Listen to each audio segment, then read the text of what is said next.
Okay, let's go. So this is what Moshe Rabeinu was explaining. What is what Rabbi Nathan explains, that Moshe Rabeinu couldn't understand this concept.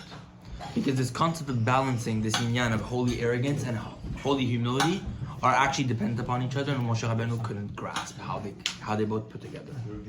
Holy arrogance? It's called holy arrogance. Like the arrogance against the Yitzhak. Exactly. It's called what? Azut dikdusha.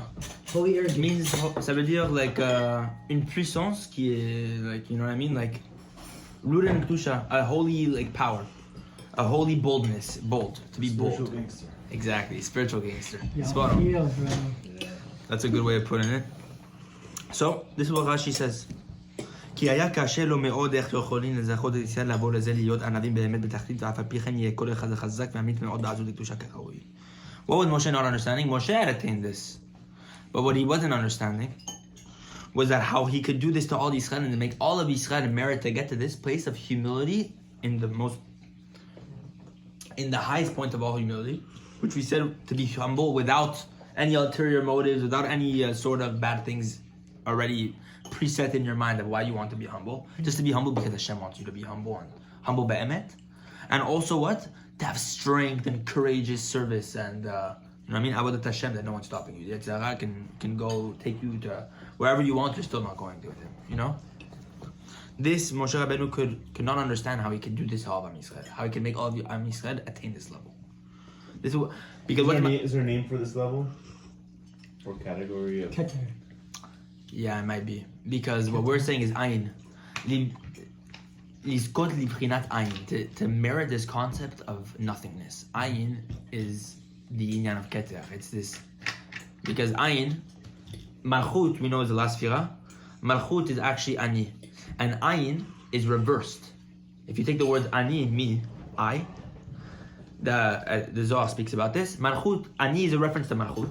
Malchut is everything's about me because she receives everything. Up there at Keter we do not speak about because it's complete nothingness. We cannot understand this concept. Yeah. It's like it's rid of our, you know what I mean? It's rid of our intellect. We cannot attain what this really means or understand. Only Moshe Rabeinu. Exactly. It's this idea of the purpose of all wisdom is not knowing. This is humility, right? This idea that it's ayin, nothingness. So ayin is a play on the words ani, and it's obviously reversed. From the lowest sfira of malchut to the sfira of keter, they're two opposites. Malchut has all the gadlut, and what? Keter has like almost this nothingness no one can understand. The goal is obviously to bridge them both together, which is what the tzaddikim do. Which is David HaMelech. David HaMelech does this because David HaMelech is malchut at the highest point, and what? He's completely humble. What did he say? Anochi tolat, I'm a worm. And what is David HaMelech, right? I'm still the king, right? I'm still David HaMelech. Ani tefillah, and I'm prayer. What's prayer? Prayer is malchut. All this stuff is a reference of balancing these two concepts, which is the hardest work to do in this world. And this is the same thing we're exactly speaking about right now. Holy boldness, which requires a sort of kingship in a way. You're going to start taking control of your life. And what? Anava. Nothingness. Wow.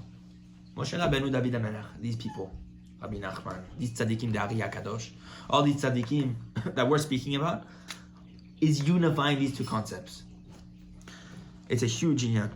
Now, obviously, we're not going to speak about this and just speak about it in terms of, wow, this is beautiful, but rather we're going to speak about it on how to attain it. If you're physically humble but spiritually arrogant. So in this world, the way you act, the way you do things, you're in a very humble way. The way you eat. But when it comes to your spiritual, what you do spiritually, you take an arrogant approach because of your thirst for Avodat Hashem. Oh, that's what you're saying. You're matching it on the. It's a nice scene. I don't think you're wrong in that sense, but I'd even say humility also transforms into this inyan of the mind also, meaning it also exists here, like inside a person. But he's saying, regardless of exterior, the arrogance, external. You're spiritually arrogant to attain those spiritual levels. So in the physical realm, you have to be humble. That's what he's saying. I know, but I don't know if it necessarily. I don't know if. Continue. No, because it's a very interesting concept. I like what you said. I just don't know if they both exist on both of those realms, meaning they can both transform into external and internal. This idea of humility can also exist in here. I think it's both. rather than just external. It's like together. You The know? heart, it's very close is the issue. And this is what Rabbi Nathan is explaining, that Moshe Rabeinu had a very hard time seeing that all of Am Yisrael could do this, because we are all very low, right? Yeah. So to try to understand a concept which are both contradictory in the way that we are right now with all our mind and with all our chametz in here, we can't physically understand it until we attain a level which is completely ayin. Yeah. Which up here is like, okay, Hashem, everything is you, emunah levad. Like, within the bad, within the good, it's all good. This is what Rabbi Nachman says in lesson 4, which we're going to get to towards the end, is true humility. This idea that a person can only attain true humility whenever he begins to see everything, bad or good, as only everything the will of Hashem, good. The biggest tragedy can be good, everything can be good.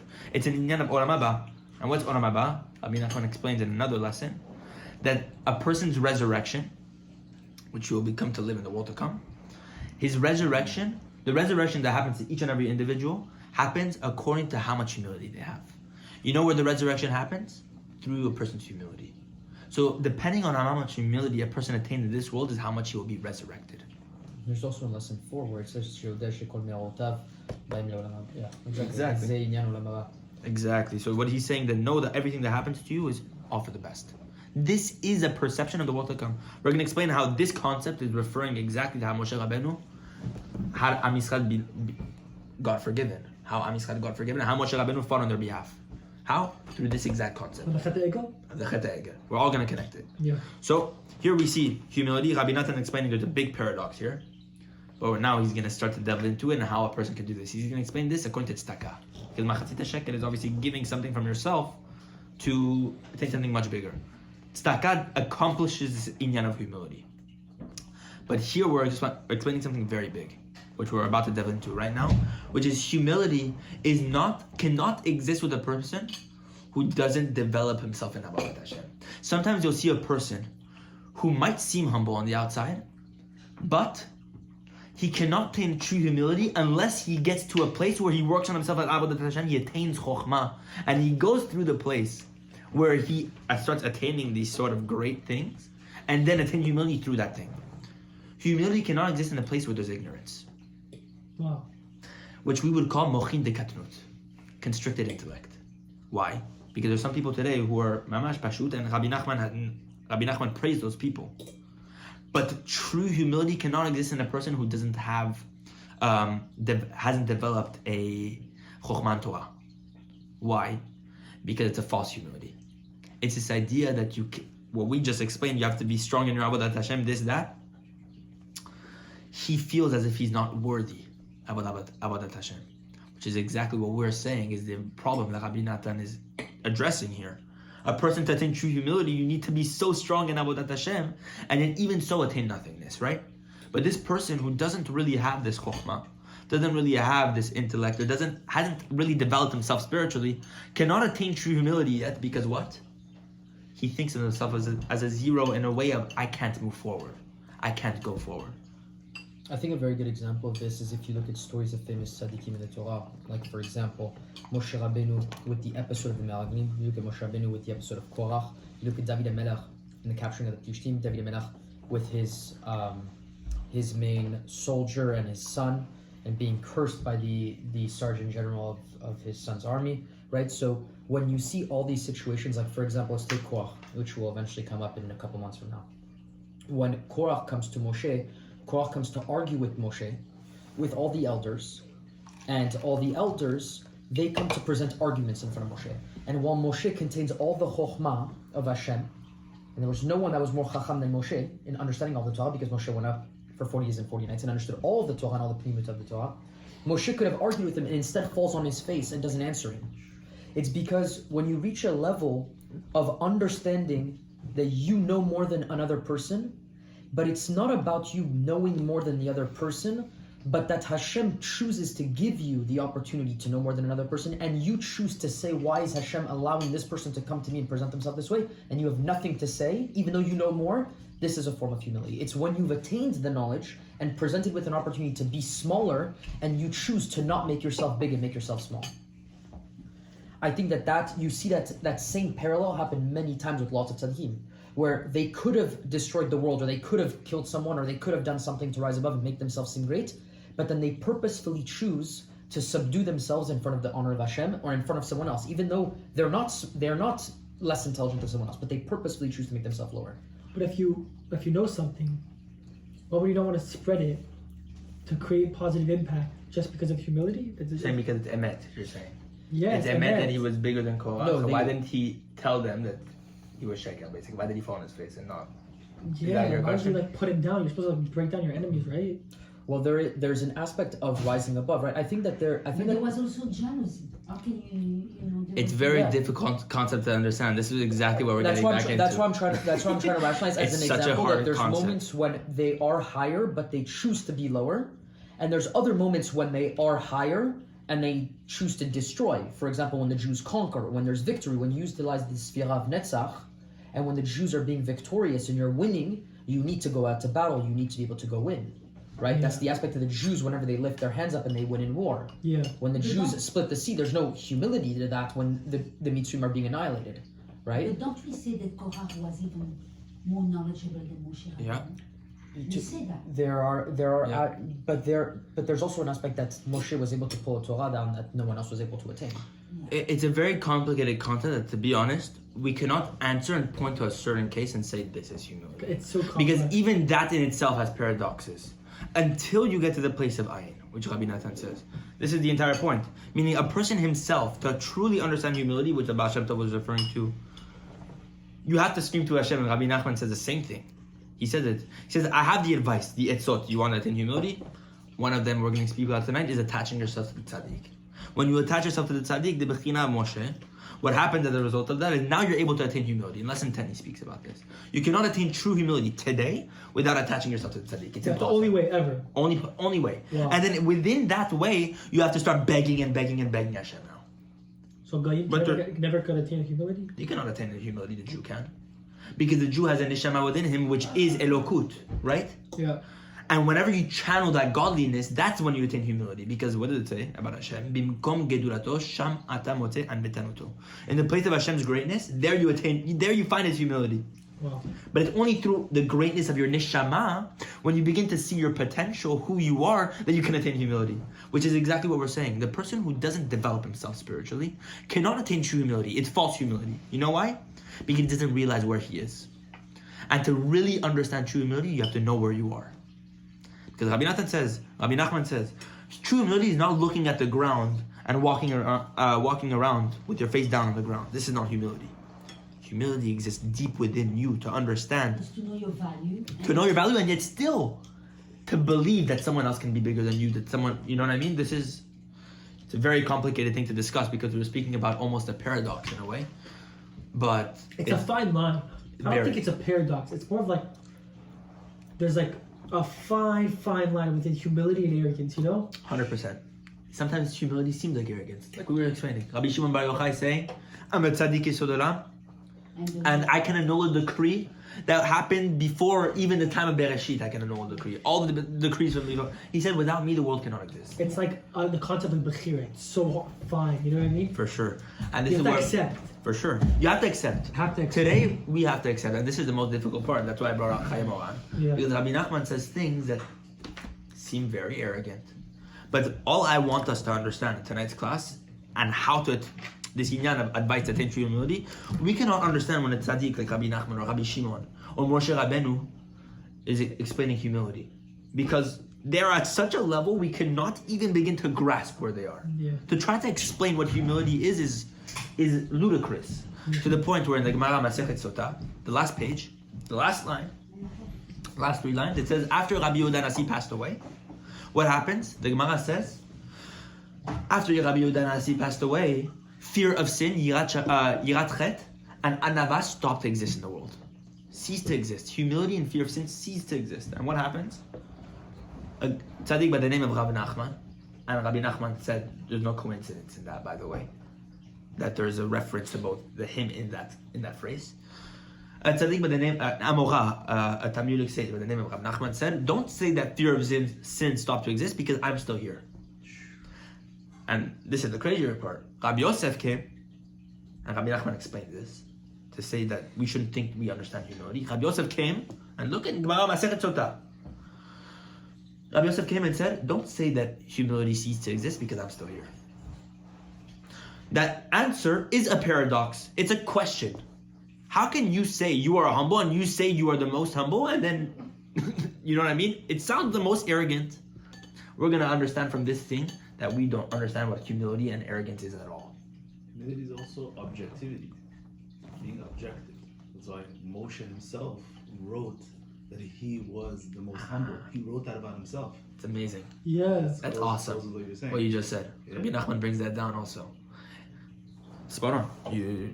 Amazing. So this is exactly where we're going with this. But when they say it, it's not arrogance at all. Not at all. Because they know that Exactly. when you reach a level of humility, you can say it without letting it get That's to you. humility. Yeah. When you attain a humility like Moshe Rabeinu, where you can start praising yourself and not feel any sort of drop of pride, that's when you know you attain the most humility. You know it's not from you. Exactly. Meaning this idea that when Rabbi Nachman's saying this idea of where he is as a person, what he's attained, the humility that he said that is greater than Moshe Rabeinu's humility.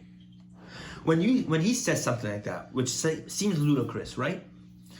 And when Moshe Rabeinu writes, "Va'ish Moshe anam meod," right? And he was the most humble man. And then it says another time, Moshe was the most humble man of all the men of the earth, right? On all the face of the earth. All these things that he wrote himself, and he told Am Yisrael, "I am the most humble man on earth."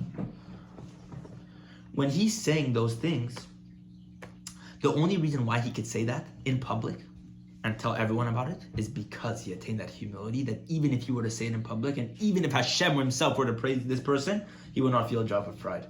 Where it says, Rabbi Nachman said, Moshe Rabeinu attained such a level of humility that Hashem himself was praising Moshe. How do we know this? In the Torah, by Daber Hashem and Moshe Lemo. Hashem speaks to Moshe saying, how many psukim do we see like that in the Torah? In the book of Hashem, Hashem's blueprint, he's writing, Hashem speaks to Moshe saying, Hashem himself is saying Moshe is the most humble man on the face of this earth. And what? What did Rabbi Nachman say? Moshe didn't feel a drop of pride. That the King of Kings himself is praising him and he still doesn't feel a drop of pride. It's because that he attained that level that he can say those things. Yeah. So this is why we don't see many tzaddikim speak highly, because they know they would feel pride from it. But the greatest sense of humility is when a person can speak so highly of himself and yet still not feel that drop of pride. Rabbi Nachman was so certain, Moshe Rabeinu, Rabbi Shimon Bar Yochai, they were so certain of their humility that they could say those things that it didn't affect them at all. So we get back into this idea. Because now we're going to understand what humility is. And not this false humility that people today seem to mislead a lot of others with. Rabbi Nathan is going to explain. What's the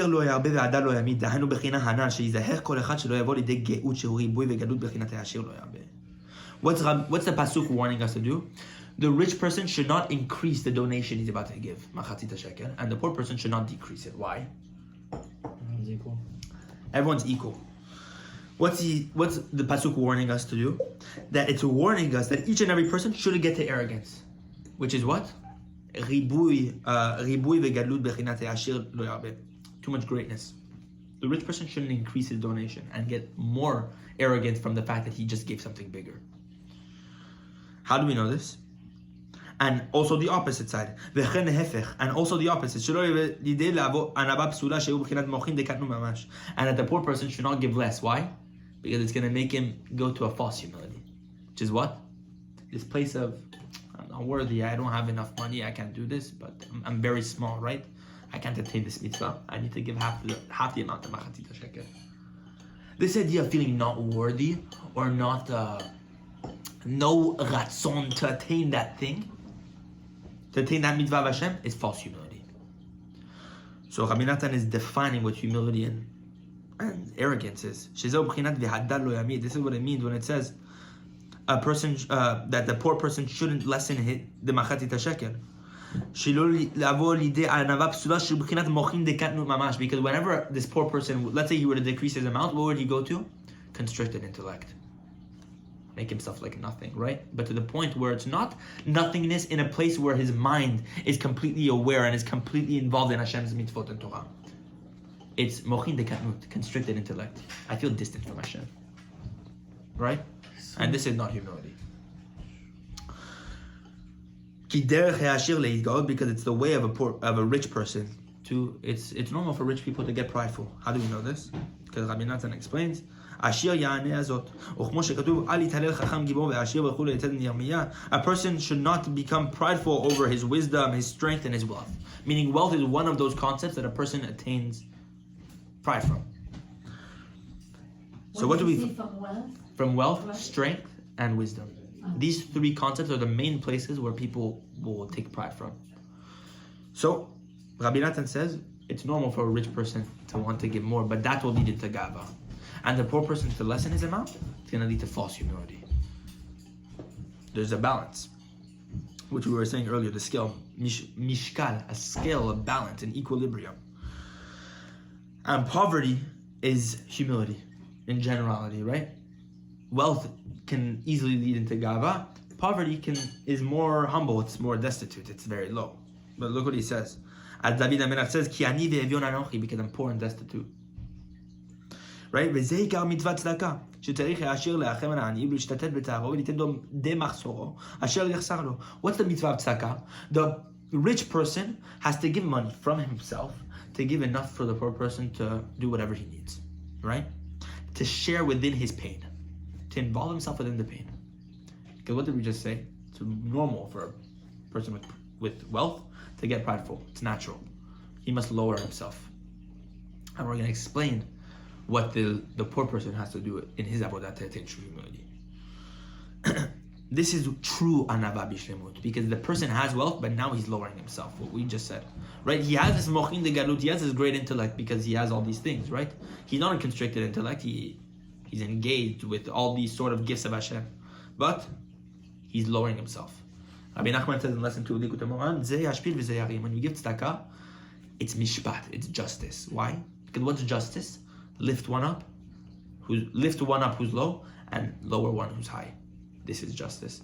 And the poor person, whenever he's receiving something, he's getting lifted, and the rich person, he's lowering himself so that they can be in equilibrium now.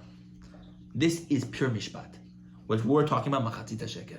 The rich person shouldn't give more, and the poor person shouldn't give less. So what are we saying? This rich person shouldn't give. This rich person that doesn't give tzedakah, this is because of his arrogance. Rabbi Nathan says he doesn't, in his mind, accomplish and put himself in the position of this poor person to feel the pressure and the pain he's going through. He's not lowering himself, and he doesn't pay attention to what's happening to this person. And he has all these riches, all these jewels, and all this kesef, Rabbi Nathan says. And what? Even so, I'm not going to give because this is, this is mine. What? And what happened as a result of that? It's only because of his arrogance that he's doing this. And it's as if he's the one who attained everything and he always wants more and more. And what does this rich person think? He thinks this poor person is almost a murderer and a thief for asking him for such a donation. It's really a different outlook the way we're explaining tzedakah now. This is why it's incumbent on every Jew that Hashem graciously gives any wealth, whether it's a lot or a little bit, all the more so, and all the more so the wealthy people, what is their goal to do? They obviously have to give tzedakah and to pay attention to the lowliness and the destitute. Why? Because this is how they attain true humility. And not only are they attaining true humility of themselves, Rabbi Nathan is explaining, they attain true humility for the poor person also. Why? Because the poor person is so low, he doesn't have the azut dikdutra, he doesn't have the holy arrogance, because he's in such a low state of consciousness. But whenever you give him money, you increase his mochin, you increase his intellect to a state of gadlut, of greatness, and now he can attain true humility. Now it's not false anymore. Now we can truly find humility within the riches itself. The rich person has the opportunity to do a tikkun on himself and the poor person. It's a chidush like no one's ever heard. And with this, Rabbi Nathan explains this idea of humility through tzedakah. When you realize that a person has to involve himself and include himself within the pain of this person, what must you do? You must give tzedakah, because now you realize that Hashem gave you this so that you can do both of these actions at one time. you're going to give with both hands. Rabbi Nathan says specifically 2 hands at the same time. And what with great wealth, you're going to give a lot. Because when you realize that Hashem graciously gifted you this so that you can attain this tikkun, you're going to understand that you had nothing to do with it. It had nothing to do with your merit. Hashem gave it to you because your mazal, obviously. A person's parasha doesn't come to him because of his merit. It comes because of his mazal. What's the difference? Mazal has nothing to do with merit. It's your star. It's where the way you're born, when you're born, this, that, your neshama. Hashem decided how much parnasa you're going to have. Like, they always change the mazal. Of course, because the Bnei Yisrael are above the mazalot. But your parnasa has nothing to do with your zchut. Really? Nothing. Can you give me the difference between mazal and merit? I don't know what's the difference. Mazal, when you were born in this world, what did you do? To attain the neshama that you did. Or to attain that star that you did, right? That constellation. The time you were born, this, that. You didn't do anything. You just appeared, right? You just existed. That's mazal. This idea that you had nothing to do with who you are right now. But who you are right now, this person that you are coming to Shiur Torah, studying Torah, Daf Yomi, all this stuff, that's zchut. Now with your zchut, you can change your parnasa. Because you can change your mazal. Even you can go above the mazalot and attain things that even your mazal wouldn't allow you to attain. But there's a difference. Parasha is drawn to a person. Hashem at the beginning, second a person comes to the world, he decides how much each and every soul is going to get. Wow. How he's going to look, all this stuff. It all has to do with mazal, and nothing to do with zchut. So, Hashem graciously gifted you this. Now you realize how much you have to attain humility now through tzedakah. This is what Rabbi Nathan says. Through tzedakah, now you attain humility. As Rabbi Nachman also says in Sefer Amidot, through tzedakah, a person attains humility. Because the main essence of tzedakah is humility. Because through tzedakah, now you bring to life this poor person who's in this concept of humility, right? But it's not true humility because he's in mochin dekatnut. He's in constricted intellect. But when you give him money, you increase his intellect. He gets to a new place now. And now he's able to attain true anava. Because this poor person doesn't really have much money or any gadlut in a sense, any greatness, his humility isn't complete. Because of the fact that with great poverty, he will come to false humility. Unworthiness, right? No azut, no desire, no fire for the Torah Kedusha, because he feels himself as unworthy. You know those people that say like, I'm unworthy of this, you know what I mean? False humility. The Jew in itself, in his root, is worthy of everything. Why? Because he has a neshama. But it's only when you realize who you are with your potential that you can attain true humility. Rabbi Nathan is explaining those people who are saying, I'm not worthy of this, that. This is not humility at all. This is false. What you must do is bring them to a level where they can understand their true potential and then from there make themselves low. Yeah. This is humility. And through tzedakah you attain this. So this is what Rabbi Nathan says. Magbiya da'ani.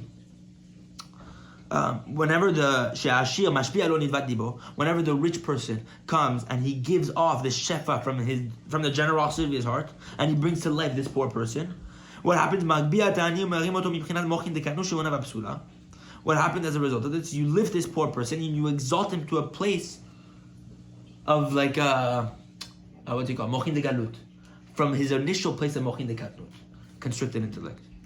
What's constricted in intellect? Anava psula. Rabbi Nathan says Pesula. Anava psula shehu b'chinat mochin de katnut mamash. Don't separate the two concepts. When you're in constricted intellect, that feeling of dejectedness and loneliness is false humility. It's also not healthy. It's not healthy to be too depressed. For sure. Spot on. Yeah, but humility's, there's a fine line between humility and like depression too, because like when you say I'm nothing, right? Like what's your purpose then? You know what I mean? But you're saying I'm nothing, but I'm fully Hashem within me. This is the inyan of humility. I'm ayin, I'm nothingness, but Hashem is completely within me. I'm a vessel for Hashem. This is the most ultimate humility, meaning you're destroying everything, your tabot, this, that, to become a vessel for God. It's finished. Keter, right? The purest of all the vessels. Also, in a way, I feel like, let's say Moshe Rabeinu, we look at him as such a big tzaddik and such a high person, but he looked as himself as nothing. So to us, like, he's not nothing. Like, you're not nothing, you know? But yeah, I think you just have to get to that level of, like, Well said. feeling down. It's not like everyone else should think you're nothing, and it's just like, you know, It's really well because said. all those like simple, humble people, everyone looks high up to them. Like they want to be humble like that, or they want to, you know, learn Torah like that, or be on their level. Or, It's well said. What's funny enough, what Neshama is saying is that we attain our humility through those people because they're much greater than us. We get humble from them. But where do they attain their humility? It's a good question. How do they become humble? For people that are higher than them. Because they've attained such a perception of Hashem and His greatness and His infiniteness that they realize how much zero they are before is Him. it easier for some people, like, to be humble? I Easier? feel like there's some people where they're just like, Born they more humble. yeah, they have that, like, I guess personality where they come off. It There's requires. some people that are very Yeah. outgoing and want attention and they want to be like the it in the room. And then some people are And some very people are shy. like and- that love just being in the corner and just observing and not. That's just like It's fun. extrovert and introvert though. Yeah, but But yeah. it has to do with humility No, But they also, come, right? Yeah, they there's a they difference. come off humble. At least to I me, mean, you if can I come see a off shy humble. person So or we're- an outgoing It's funny you person. guys are saying this. They have everything to do with humility and non-humility, and humility and arrogance. But we're discussing an arrogance and humility that comes from deep within. Now, yes, those people might have more humility that they're able to sit and observe and to take in a lot rather than the need to share. You know what I mean? They might know, but it doesn't require such humility when you don't know much to sit in a corner. That's Rather what than I'm to saying, know yeah. so much and then to choose to sit in a corner, that's humility. That's humility. This is exactly what we're explaining right now. This idea of I know so much and yet Moshe Rabeinu falls on his face. Like this And I is guess it's also not about what other people think. It's about you. Exactly. So you could be shy, but you might have tons to say. You're just, spot you on. know. But yeah, but there's a lot of times where people are like sitting in the corner of the room. They can end up being one of the most arrogant For people because sure. they don't feel good about themselves. for You know sure what I mean? also. Right. Or false humility, and what we're describing that there's no azut kedusha. It's not complete until you have this point of give me this fire for Hashem Yitbarach, and the Yetzer Hara is not stopping me. And yet what? I still have humility. I Yeah. still realize I'm nothing. Yeah. Without Hashem I'm zero. So it's You know? more about yourself than what It has other everything to people do think. with internal one, your perception and who you are as a person. Now we're explaining obviously the more you grow, the more humility a person truly attains. But what you mentioned was a really good point because you seem to have that. And Menachem, what you were saying also, a person can be naturally inclined to humility because of where he grew up, his actions, growing up, his family. Yeah. All that stuff has an influence on who you are. Yeah, for You know what I sure. mean? But two babies coming out, I mean, maybe that's also different because a person can draw down a different neshama also. The higher the neshama, the more inclined it's going to be towards humility because the closer it is to Hashem's light. All this stuff is obviously very relative, but it requires tremendous amount of work, which Rabbi Nachman said, don't praise me. And he had students around the table telling him, but you attained what you did because you're a grandson of the Baal Shem Tov. You have a very big neshama. Rabbi Nachman said, don't ever say something like that because I attained everything I did through hard work. Everything. Same with Moshe Rabeinu when the magician would come and see Moshe Rabeinu's face and they thought that I thought you were a thief, like you would have crazy ta'avot, because they thought it was That's a very awesome. evil person, and then they would see. I think I learned it here. Yeah. That's And then when funny. they see a Moshe Rabeinu, they're like, "How are you this person?" He's like, "Because I worked on myself." You brought Spot about on. the power, right? You brought the image. It's his the mazal, sketch. his star. His star had all the tavot. He was born in a place with Craziest. the craziest. And what? Moshe Rabeinu, because he had all those things, he worked through all of them, all of them, all of them, all of them. And then That's you take crazy. that. It's awesome That's what you just said. That's so relevant. Well, it's what you say, but I mean, like 6 months ago. Rabbi Nachman, Rabbi Nathan say we're all sharing. You know what I mean? We're all sharing. But Well, we all already know too. for sure. So it's an awesome inyan that the greater the greater you are, the more humble you are. Why? Because the greater you are is perceiving Hashem in a greater light. What does it mean to be great? It's to recognize Hashem more than another person. To be greater than someone else is to recognize Hashem more, to understand who Hashem is. This is why tzaddikim like Rabbi Nachman can reveal the Torah, which speaks about the chesed of Hashem that no one spoke about before. Meaning this idea that Baal Shem Tov can speak about things that Hashem wants in a simple person when He doesn't want in any Talmidei Chachamim or whatever it is. Why? Because they're revealing and uncovering a greatness of Hashem that no one's ever revealed. Bigger than Rabbi Shimon, bigger than the Arizal. They were all concealed. The Baal Shem Tov revealed something completely new. And Rabbi Nachman took it to a whole new level.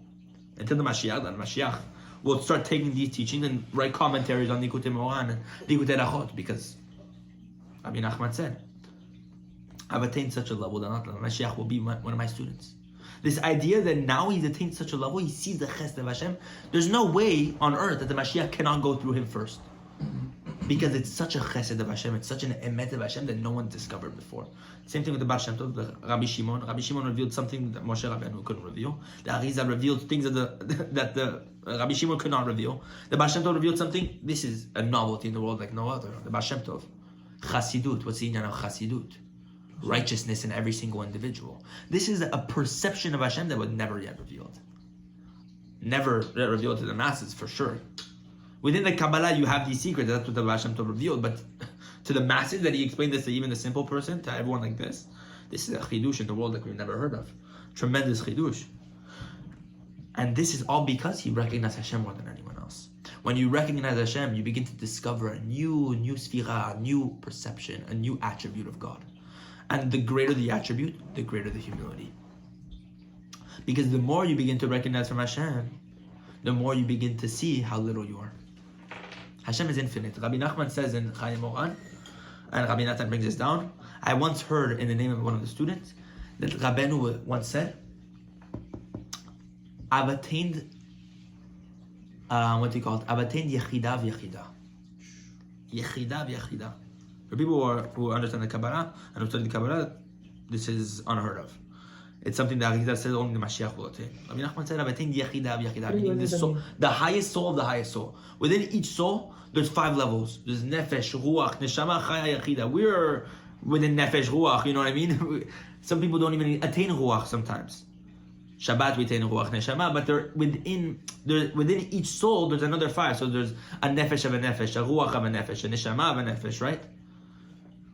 Then Moshe Rabeinu got to Chaya. Rabbi Shimon Bar Yochai got to Chaya. These tzaddikim. The Arizal says the Mashiach will attain Yechida. Rabbi Nachman said not only did he attain Yechida, he attained the 5th of the 5th. And you know what he says at the end of it? It's a chidush like you've never heard before. Maybe there's more.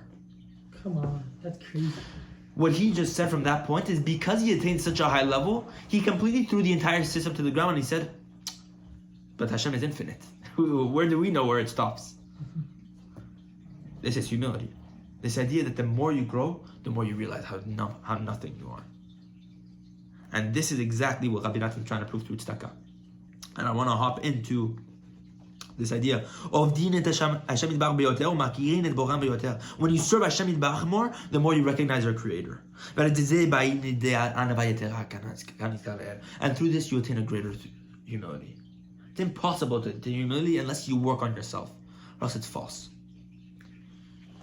So now this is why the Yetzer Hara hits Talmidei Chachamim so much, because they're working so much on the Torah and within the Kedusha that the Yetzer Hara tries to make them fall within the Sinyan even more. This is difficulty. The more you grow, the bigger the test. But it's only by growing that you're going to attain a level of humility that is ayin, nothingness. And Rabbi Nachman said, it's possible that each and every person can become kamoni mamash, like me exactly. This idea that any person can attain that level, but you have to believe in it. And what's that belief? It's the azut tiklusha we're talking about, the holy fire that you need. When you believe you can attain that level, now you're opening up a gate for humility, true humility, not false humility. And this is where I want to get into, with regard to how Moshe Rabeinu atones for the sin of Am Yisrael, using the same exact concept. Because now we just explained machatzit shekel according to humility. Why the parasha begins with machatzit shekel, why we each have to give it a donation, and then later in the parasha, it explains something that happened before even the inyan of machatzit shekel. That happened before the time of machatzit shekel, the inyan of egel zahav. Why is it thrown in the middle of the parasha? Rabbi Nathan seems to be hinting that the entire reparation comes through machatzit shekel. Tzedakah, lowering yourself and raising the destitute. Meaning raising the destitute from false humility and lowering yourself from pride. This is a very big chidush. Now, I wanted to connect it to to the argument Moshe Rabeinu has with Hashem Yitbarach on how he gets Hashem to forgive Am Yisrael. What did he do? What trait did he use? And specifically humility we're going to talk about in lesson 4 of Rabbi Nachman's Torah. But first, I wanted to explain a few things on humility that Rabbi Nachman explains in Likutei Etzot that help us understand a little bit more. I have a question. Summarize this. I'm not sure it makes sense. What sphere is humility?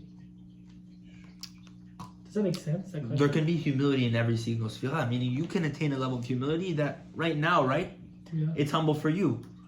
But compared to Moshe Rabeinu's humility, it's nothing. Meaning right now, where you are, there's a level of humility you can attain. Yeah. And then you're going to get tested in that humility. And only through that test, you're going to be able to ascend to the next level. There's humility in every single place, right? But you can always be more humble. And looking at Moshe Rabbeinu's humility, you can always say, Moshe Rabbeinu had such humility, who am I? That is our humility. That there's tzaddikim like Moshe Rabeinu, like Rabbi Shimon, that have had such humility that we can get humble from them. The real question is, for them, who did they get humbled by? Yeah. They were friends with Hashem.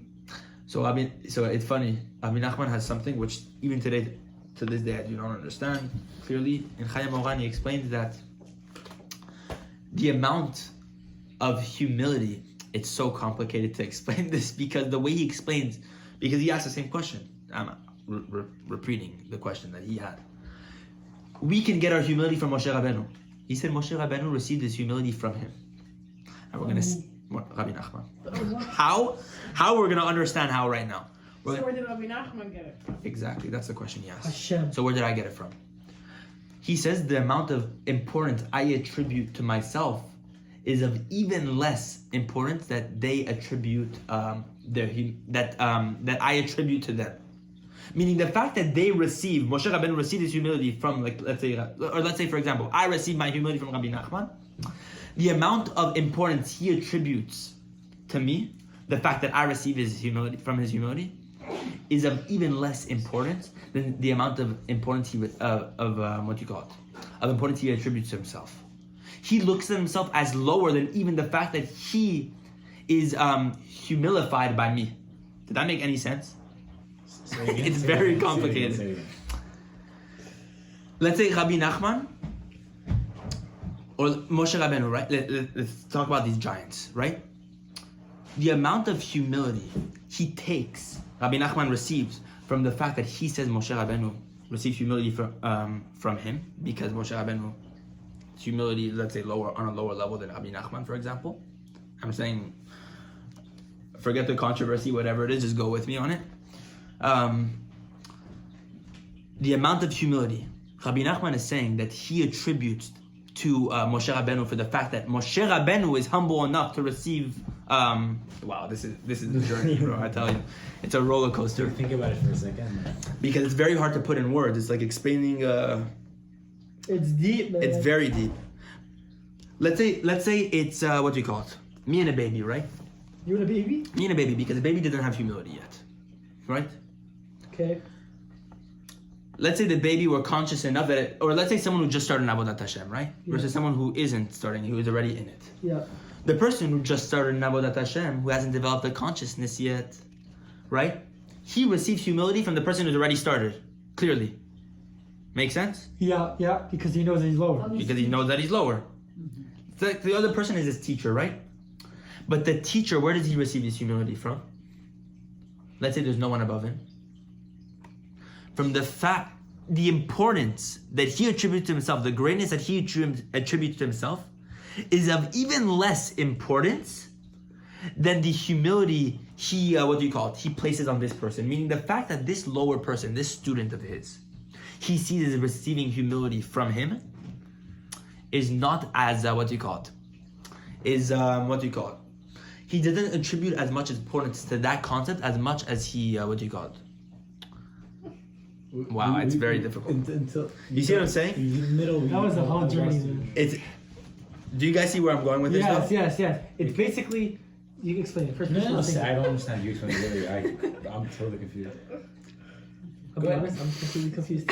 Say it again. I'm gonna try to move on if it comes up. No, but If it comes up, if these are concepts we can't move on from, because once we're here, you can't do that. Say it again, but don't stop. Hashem is back. You gotta help me with this. It was a good example with the teacher and the student. Meaning the student receives humility from the teacher. Yeah. Where does the teacher? The teacher can receive humility from the student, though. Why? Because he sees that the student is vilifying himself to the teacher.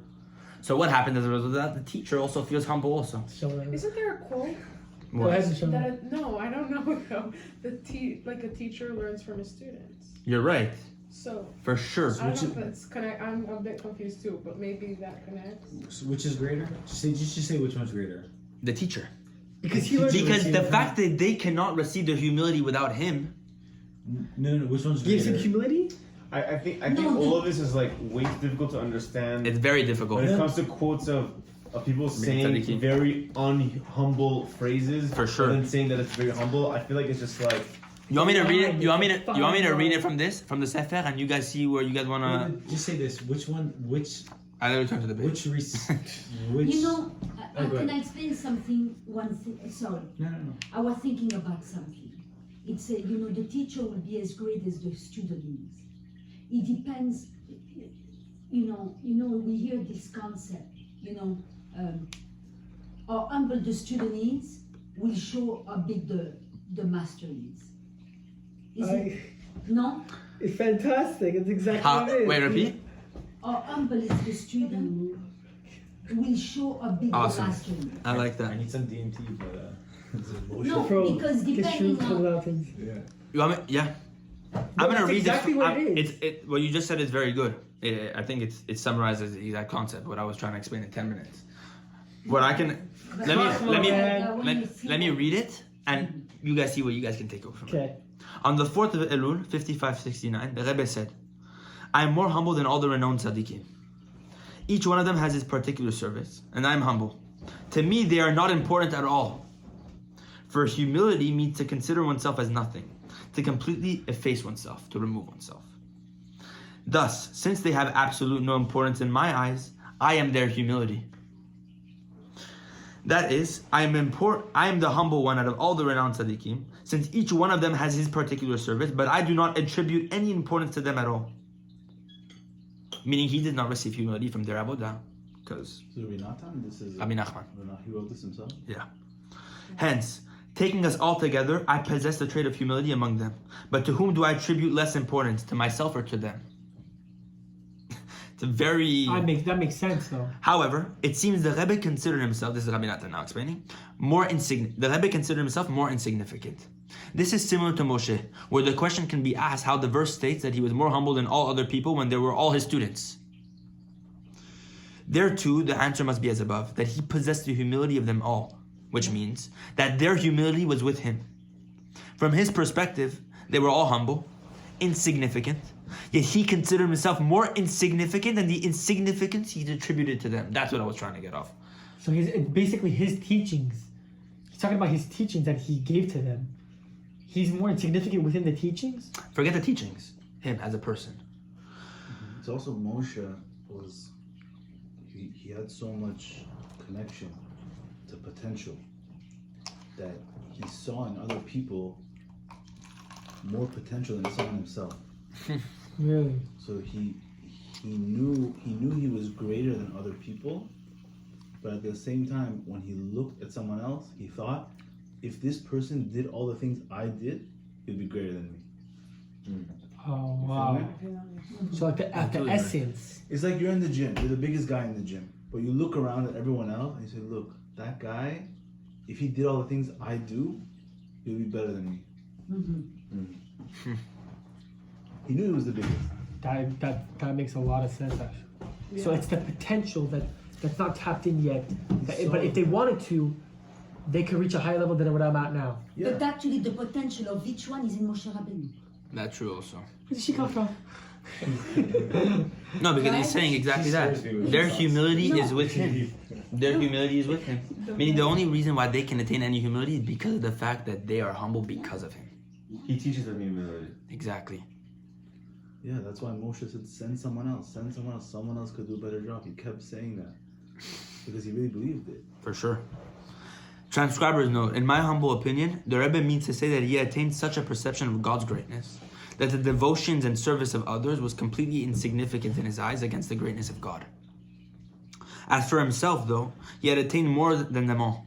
Nevertheless, he considered himself even more insignificant, since specifically because of his awesome perception, he realized how even more insignificant his own devotions actually were against God's greatness. Meaning he saw their avodah, but they don't realize how insignificant their avodat Hashem is compared to God's greatness. But because he has such a perception of Hashem, he now sees how insignificant his own avodah is. But how can you say you're more humble by saying that you have a better perception of humility than all the other tzaddikim? What do you mean? What's the question? He's saying, I have the best perception of humility compared to tzaddikim because these tzaddikim didn't understand the greatness of humility compared to Hashem.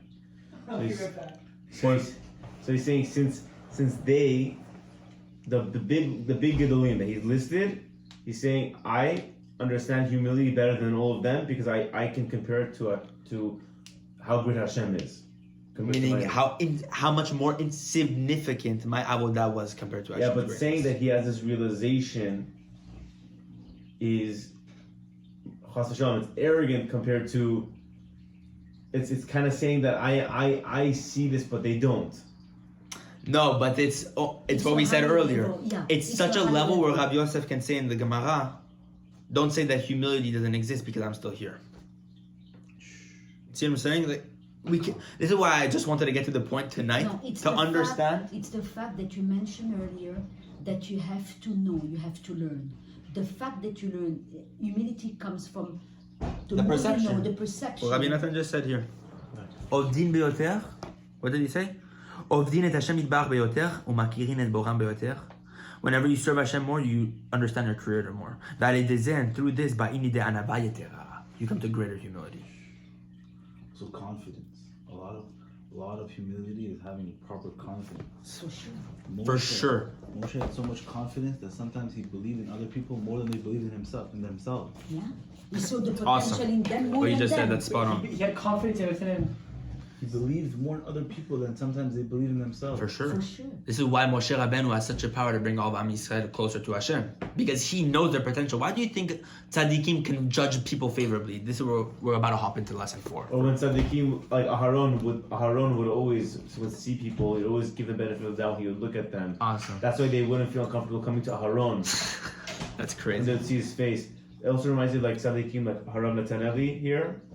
Whenever you go to him, whether you are, you do a lot of averot, or you're a big tzaddik, he looks at you with the biggest smile, and you question yourself, I did an avera yesterday or last week, and he can read, let's say he can read people's faces. Yeah. How is he smiling? I can't smile at myself right now. How is he smiling at me that I did an avera? It's because they see the good in you and your potential. It's awesome.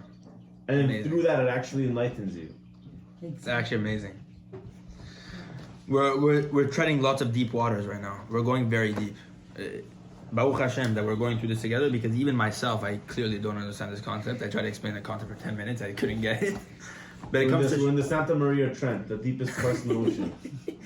So it's something very special. I just wanted to discuss tonight how this connects to how Moshe attains forgiveness from Israel.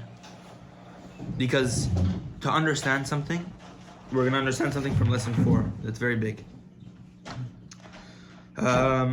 Something that Rabbi Nachman says, just know one thing.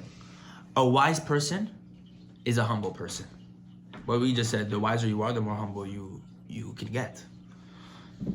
And he says, what does the wise person have the power to do? To atone for sins.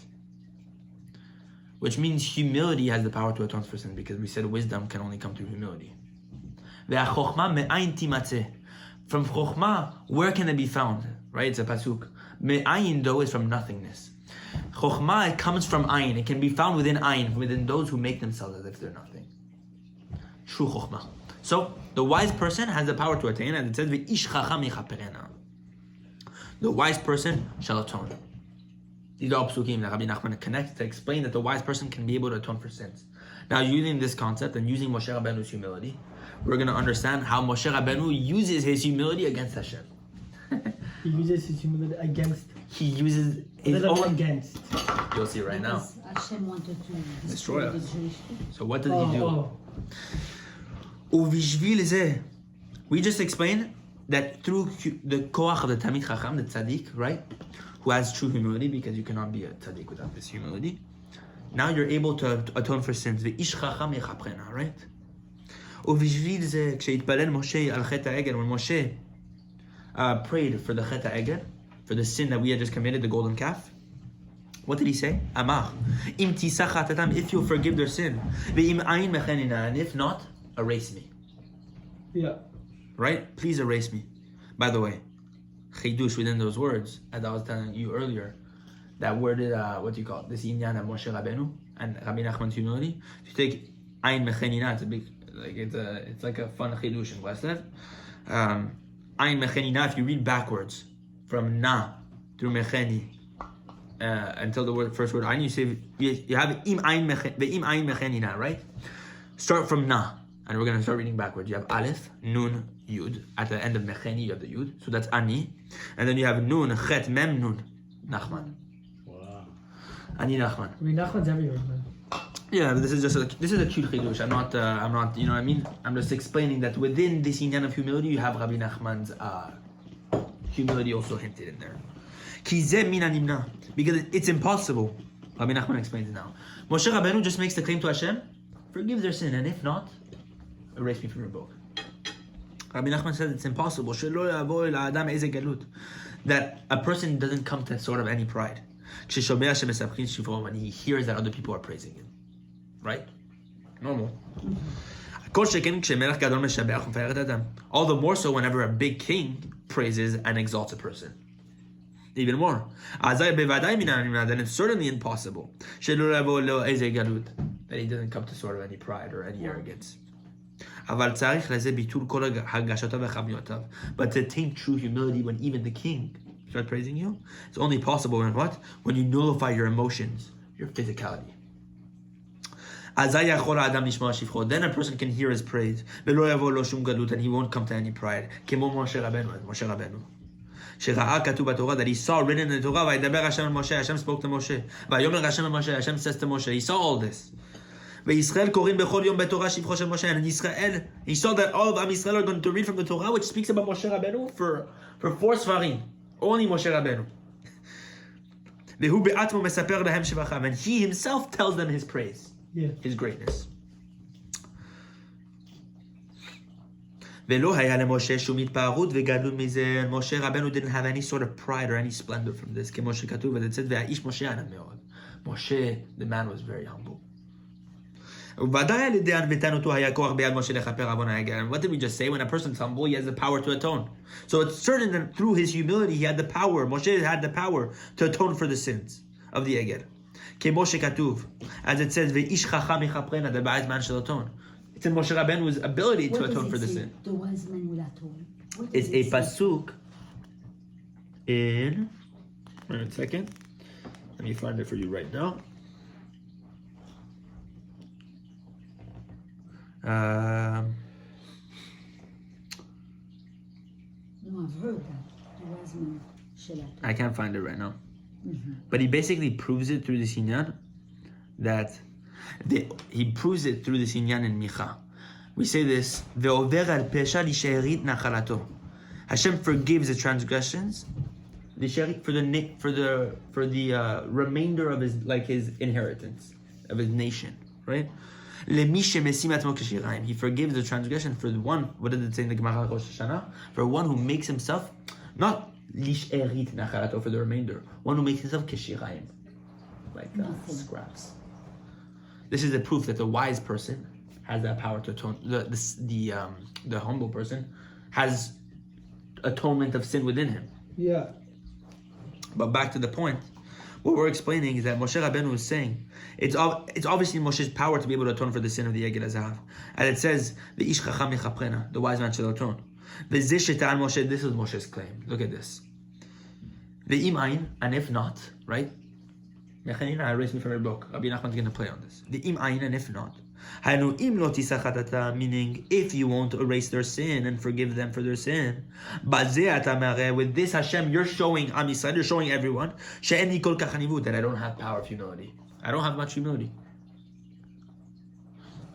Why? Because what did we just say? Humility is when a person can atone for sin, and if I can't atone for their sin, you're showing that I'm not truly humble. Yeah. So your Torah is false. Wow.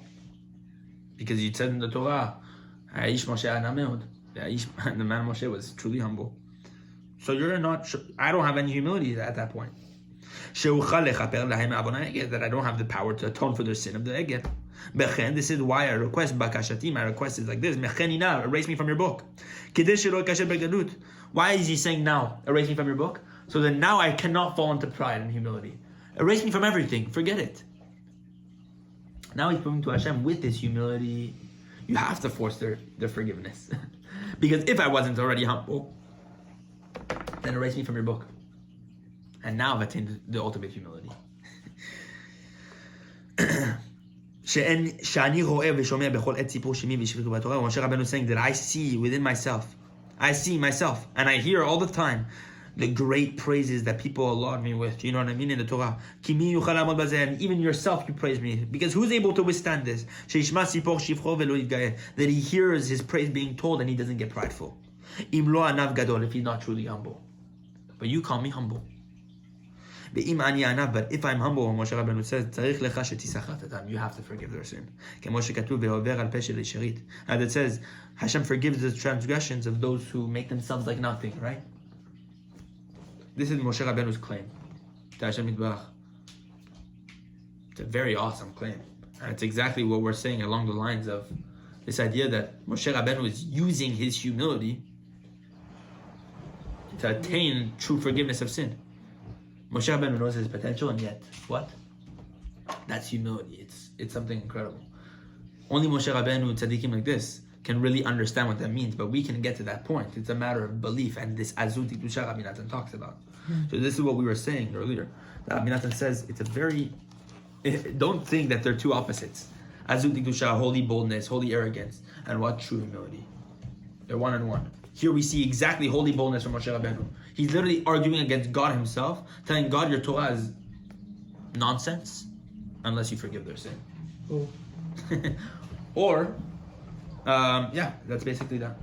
And that's a huge inyan with regard to with regard to humility. Moshe Rabeinu is teaching us what true humility means, and that we don't understand what true humility means.